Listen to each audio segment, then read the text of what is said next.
Hey, how are you? I'm fantastic. Thanks for joining me today. What is your Ain't It Cool code name? Mick Eric. Okay, cool. Yeah. Very good. So I was going to open with the fact that I broke the news that this film was happening on December 16th of 2018. Um, and I Yeah, couldn't have been that's more. the first. You got the first one. Yes. So, and I could have been more excited. Obviously, I had my reservations with a large studio. Sure. But tell me about the journey of making this film. I watched it last night. I saw it's copyright 2022, and now we're going to get it in 2 months in 2025. What's happening? Well, it was definitely a journey. I mean, like you got that. What did you say? 2018? You got that Yeah, scoop? 2018. Wow. Okay. For some reason in my mind it was 2019, but okay, I so That's when I heard that Legendary was going to be making the film. right, right. I don't think you were attached yet. No, no, no. I remember like we started talking at I remember it was a January, so it must have been of 2019 we started talking about it. And honestly, it was a movie that I saw when I was at a very formative age. I think I was in sixth grade, maybe seventh grade, and it sort of made an imprint on me for a lot of different reasons at that time and kind of stuck with me. And when they said that they were making a version of it, I was a little hesitant too, kind of like you were. My first reaction was like, man, the first one is so singular. It's sort of like why sort of do it? And I was aware that there had been my understanding was that there had been a version that was in development elsewhere that was going to be like a PG-13 version. And Yeah. I was very concerned. I was like, oh shit, is that what this is? Is that what they're imagining for this? And so my initial reaction was to kind of step back from it. But then I kind of thought, well, let's just see what's going on. And I went in and suggested to them it should be hard R, it should be a person in a suit. It should be very silly. In other words, if you're trying to do like a grim, grounded, serious Dark Knight version, then I was suggesting the opposite of that. It should be very cartoonish and goofy. Summon the nuts. Okay, summoning the nuts. I didn't want any of this. I'm a monster. and um and they were into that, and so it just kind of went from there. And then COVID happened. That took a while to sort of get beyond that. We ended up shooting it in Bulgaria, and when it was done, we had a couple of really good screenings at some film festivals, Fantastic Fest in Austin, and then Beyond Fest in LA, and those audiences were really dialed into the movie. I think they were they really got the vibe of it, and so it went over well there. But then we really struggled to find a distributor, and so for a long while it was sort of in limbo. I wasn't really involved in that part of things, so it was certainly nerve-wracking because you don't know what's going to happen. But the silver lining was that during that period, Cineverse became um, they had this great success with the Terrifier franchise, and I suspect, I don't know this for sure, but I suspect it kind of positioned them to be able to compete for something like this, and they got it, and they're just really enthusiastically, energetically putting it out into the world, which is a long way of saying that if having to wait for a couple of years to land with a partner like that is the price to pay, I would have been happy to wait twice as long. So, Yeah. Well, I love the film. I laughed my ass off. I was thank really you. impressed with the humor. Um, this film is for me. It's for you. What would you say to someone who's a fan of the original Tusk Avenger, um, to bring them into this reboot? Because they're going to see the legendary pictures, they're going to see the big cast, and they're going to go, "Oh, he's going to fuck it up." How Yeah. do you tell them, "Hey, I respect it"? I would just say that the thing that I think people love about the original Toxie is, I mean, certainly there's all the design elements and and the sort of the style of it and everything, and you want to be respectful for that. But I think for me, it was about if you're a person that's advocating for the original Toxic Avenger, I think you're talking about a sense of humor, a tone, a sensibility. It's not necessarily exact plot points. Um, and so I would say that that was what I went into Legendary with. That's what I went to the set with, was like, let's try to preserve, even if we've got a new story and a new character, and we're kind of trying to do some different things with it, so it doesn't feel redundant. It doesn't feel like we're just walking in the footsteps of something that was already kind of perfect the first time. Um, but it was important to preserve the spirit and the tone, that sort of go for broke entertainment value, anything for a joke, like a little bit of lowbrow juvenile comedy, but also a great deal of heart. Like I find those movies to be very sweet in a way that's refreshing, to me. And I really wanted to carry all that over. So it's less about the exact plot points of the original, and it's more about the spirit and the vibe of the original that I really tried to preserve with this one.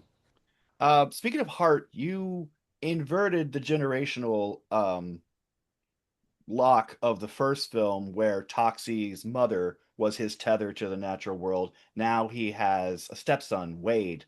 Tell me about incorporating that into the story. It was kind of an extension of what I just said, where like, in the first one, he's a teenager and he's trying to get, accepted by the cool kids. He's trying to get a date. He's trying to like, all this hormonal adolescent stuff is going on. And that was kind of one of the things that I was like, if we do that exact same thing again, then it really, I worried that that would sort of put a spotlight on the fundamental question of why do it at all. And so I felt like if we could take the kind of vibe of it, but literally make it a new character with a new name and everything like that, and give him a new emotional, whatever you want to say, problem, engine, whatever. And so to me, the idea of it being like I'm trying to get a date, or I'm trying to sort of appear cool to girls or something like that, they had already done that. And so to me, it was sort of like making him older, trying to foster a relationship with a kid. And I don't know that I necessarily thought about this in a literal way, but I think probably that was my attempt to personalize it to myself. Like how is the idea of a Toxic Avenger story going to be meaningful to me, so that I can show up with energy and ideas, and like this is why it's important and special and real.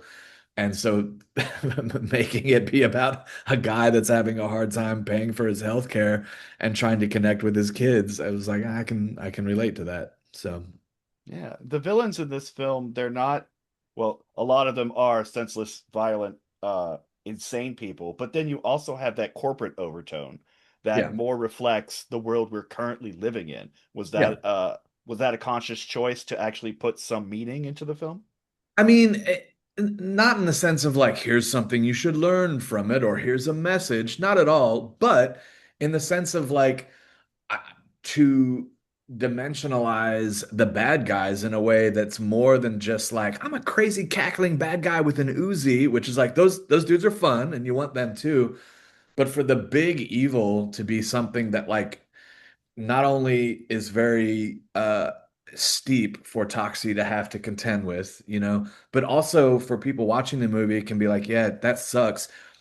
You know, it's almost it's so direct, to I think people's lives, to be like, billionaires that sort of get more than they put out, and in the process make life difficult for people that are not billionaires.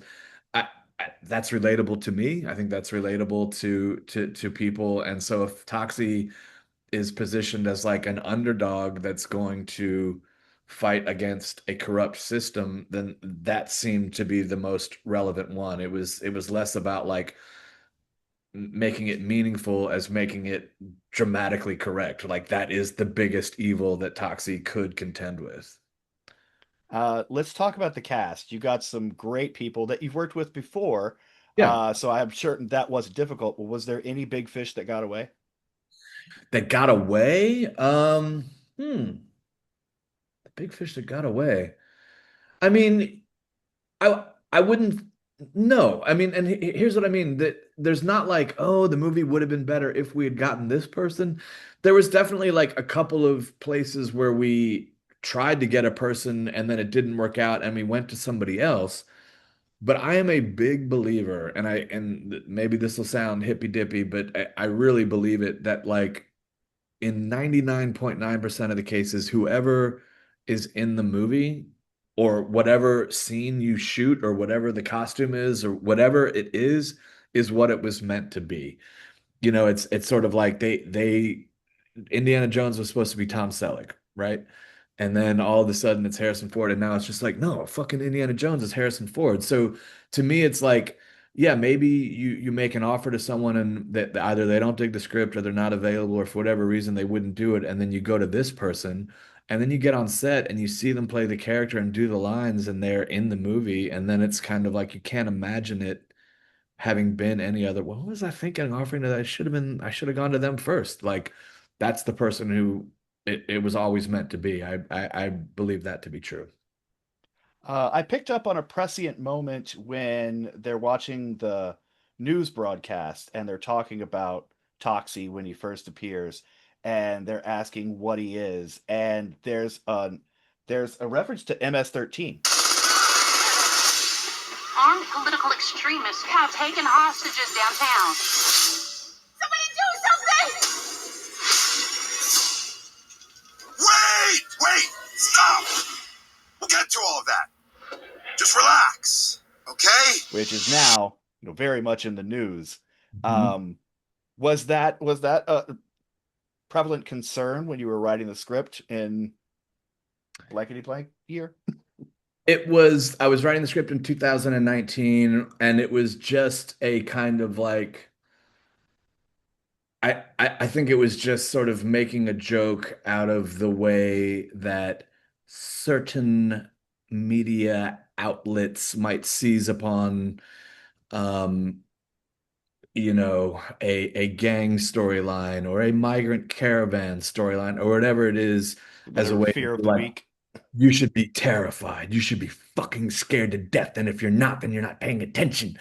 Um, and just the way that like, there's these dudes on TV that will try to sell you that as a way to, the thing is that that that's not really what it is. It's because they're trying to do something else. And so it was it didn't have any, it was a proper noun that I grabbed, but he's also complaining about Sasquatch and Yeah. something else. So it's like Yes.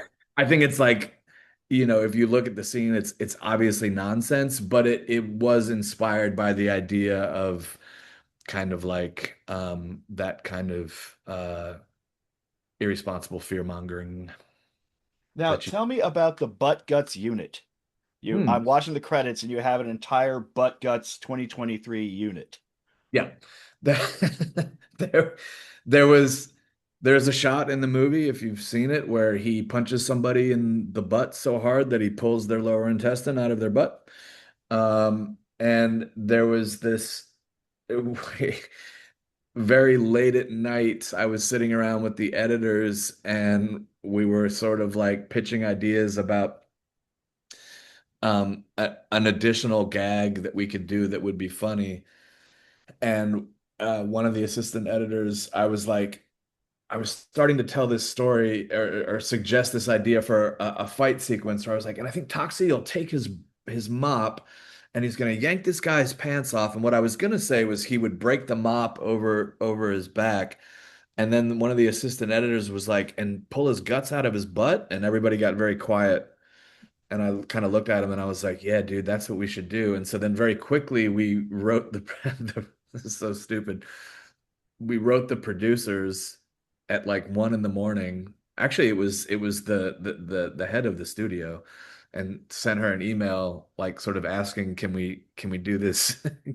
Can we shoot this scene where he pulls his bad guy's guts out of his butt? And I didn't really think it through, but I hit send on the email, and then I kind of spent the night feeling very anxious that I was going to be asked to leave the movie. But instead, she wrote back in the morning and said, go, contact the effects shop and let's shoot it real quick. So, um, follow your dreams. Well, that's a great place to wrap it up. We're out of time. Thank you so Okay. much for talking to me, Macon. Congratulations on the film. It's a lot of fun, and I think you're going to make a Thanks. lot of people very happy. Oh, good. That's very kind of you to say. It was nice to talk to you. If you have follow-up questions, please feel free to holler. Will do. Thank you so much. All Thanks, bud. right, bye. Bye.